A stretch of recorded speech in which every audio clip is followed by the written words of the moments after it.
മഹാപുരുഷണം ഇന്ന് മൂന്നാമത്തെ വീഡിയോ ഞാൻ ചെയ്യുകയാണ്. അപ്പോൾ ഇടയ്ക്കൊരു വീഡിയോയുടെ താഴെ പിതൃക്കളുടെ തർപ്പണത്തെ ചെയ്യുന്നതിനെക്കുറിച്ച് ഒരു വ്യക്തി ചോദിച്ചിരുന്നു.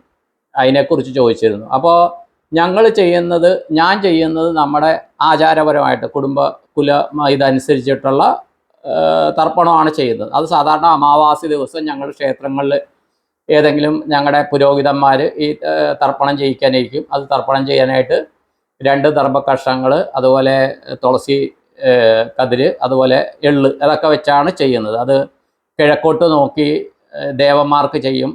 അത് പൂണൂല് വലത്തോട്ടിട്ടിട്ട്, അതുപോലെ പൂണൂല് മാല പോലെ ഇട്ടിട്ട് ഋഷിമാർക്ക് ചെയ്യും. അതുപോലെ തെക്കോട്ട് നോക്കി പിതൃക്കൾക്കെല്ലാം ചെയ്യും. മനസ്സിലായോ? അത് കഴിഞ്ഞിട്ട് പിന്നെയും തിരിച്ച് കിഴക്കോട്ട് നോക്കിയിരിക്കും. അപ്പോൾ അത് പുരോഹിതൻ്റെ നേതൃത്വത്തിൽ അദ്ദേഹം എന്നെ ആചാര്യനായിട്ട് നിന്നിട്ടാണ് ഈ കാര്യങ്ങൾ ചെയ്യുന്നത്. അപ്പോൾ ഓരോരുത്തരുടെയും കുലാചാരം അനുസരിച്ച് തർപ്പണം വ്യത്യാസം വന്നേക്കും. അപ്പോൾ അതുകൊണ്ട് തർപ്പണം ജനറലായിട്ട് എന്താണെന്ന് പറയാൻ പറ്റില്ല. പിന്നെ അതിനുശേഷം ഞാൻ എന്താണെന്ന് വെച്ച് കഴിഞ്ഞാൽ, ഞങ്ങൾ തന്നെ ഒരു പുരോഹിതൻ, അദ്ദേഹം സ്കൂളിലെ ഒരു മാഷാണ്. അതുകൊണ്ട് അദ്ദേഹത്തിൻ്റെ പേര് ഞാൻ പറയുന്നില്ല. തൊറൂരുള്ള ഒരു വ്യക്തിയാണ്, നല്ല പ്രഗത്ഭനായിട്ടുള്ളതാണ്. അദ്ദേഹം ഇങ്ങനെ പേഴ്സണലി എൻ്റെ അടുത്ത് പറഞ്ഞു, അപ്പോൾ ഇമാം നമുക്ക് വേണമെങ്കിൽ ഡെയിലി തർപ്പണം ചെയ്യാം. അതിൻ്റെ മന്ത്രം എനിക്ക് പറഞ്ഞു തന്നു. ഡെയിലി തർപ്പണം ചെയ്യാൻ ദേവന്മാർക്കും ഋഷിമാർക്കും പിതൃക്കന്മാർക്കും ഡെയിലി തർപ്പണം ചെയ്യാനുള്ള മന്ത്രം എങ്ങനെ ചെയ്യണമെന്ന് അദ്ദേഹം പറഞ്ഞു തന്നതനുസരിച്ച് ഞാൻ ഡെയിലി എൻ്റെ സന്ധ്യാവന്തന ശേഷം ഞാൻ തർപ്പണം ചെയ്യാറുണ്ട് കേട്ടോ.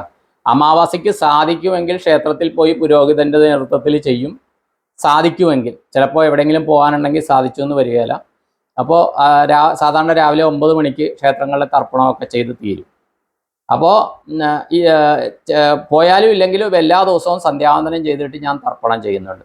ഇപ്പോൾ തർപ്പണത്തിൻ്റെ കാര്യം ഓരോരുത്തർ ചെയ്യുമ്പോൾ വ്യത്യാസങ്ങളുണ്ട്. പക്ഷേ ഞാനൊരു കാര്യം പറയാം, നിങ്ങൾക്ക് പിതൃതർപ്പണമാണ് നിങ്ങൾ ആഗ്രഹിക്കുന്നതെങ്കിൽ ഇത് ഞാനിപ്പോൾ പറയുന്ന രീതി നിങ്ങൾക്കൊന്ന് പരീക്ഷിച്ച് നോക്കാം. എല്ലാവരും തുളസിക്ക് വെള്ളം ഒഴിക്കുന്നവരാണ് അല്ലേ? അല്ലെങ്കിൽ തുളസിക്ക്, അല്ലെങ്കിൽ വേറെ ഏതെങ്കിലും, ഇപ്പോൾ ചെത്തിയാകാം, നല്ല വൃക്ഷങ്ങൾ, പൂക്കൾ, അത് ഏറ്റവും നല്ല. തുളസിക്ക് നിങ്ങൾ വെള്ളം ഒഴിക്കുമ്പോൾ നിങ്ങളുടെ പിതൃക്കന്മാർ ആരൊക്കെയാണോ, അച്ഛൻ, അമ്മ, അപ്പൂപ്പൻ, അമ്മും, അങ്ങനെ ആരൊക്കെയാണ്, അവർക്കെല്ലാം നന്മകൾ വരണം, അവർക്ക് എന്താണ് നല്ല, അവരുടെ ആത്മതലത്തിൽ നല്ല ഉയർച്ച ഉണ്ടാകണം എന്നുള്ള സങ്കല്പം ചെയ്തതുകൊണ്ട് നിങ്ങൾ തുളസിക്ക് ഇങ്ങനെ വെള്ളം ഒഴിച്ചുകൊണ്ടേയിരിക്കുക, ഒരു തൃപ്തിയായിട്ട്. അവരുടെ രൂപം മനസ്സിൽ കാണാൻ പറ്റുമെങ്കിൽ കാണുക. മനസ്സിലായ? അതനുസരിച്ച് അവരുടെ ഊർജ ശരീരത്തിന് മാറ്റം വരും. അതിൻ്റെതായ അനുഗ്രഹം നിങ്ങൾക്ക് വരും. വേണമെങ്കിൽ പരീക്ഷിച്ച് നോക്കാം. വിശ്വാസത്തോടെ മാത്രം ചെയ്യുക. ഇത് ചെയ്താൽ എന്താവുമെന്ന് നോക്കാമെന്ന് വിചാരിച്ച് ദയവ് ചെയ്ത് ചെയ്യരുത് കേട്ടോ.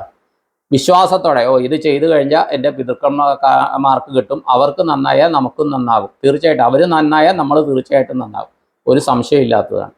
അപ്പോൾ ആ ഒരു വിശ്വാസത്തിൽ നിങ്ങൾ ചെയ്തു നോക്കുക. എൻ്റെ അനുഭവമാണ് പറയുന്ന, മാറ്റങ്ങളുണ്ടാകും.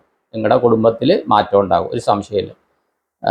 ധന, ശാരീരികവും മാനസികവും സാമ്പത്തികവുമായ സമൃദ്ധി ഉണ്ടാകും, ഒരു സംശയമില്ല കേട്ടോ. എല്ലാവർക്കും നന്ദി, നമസ്കാരം.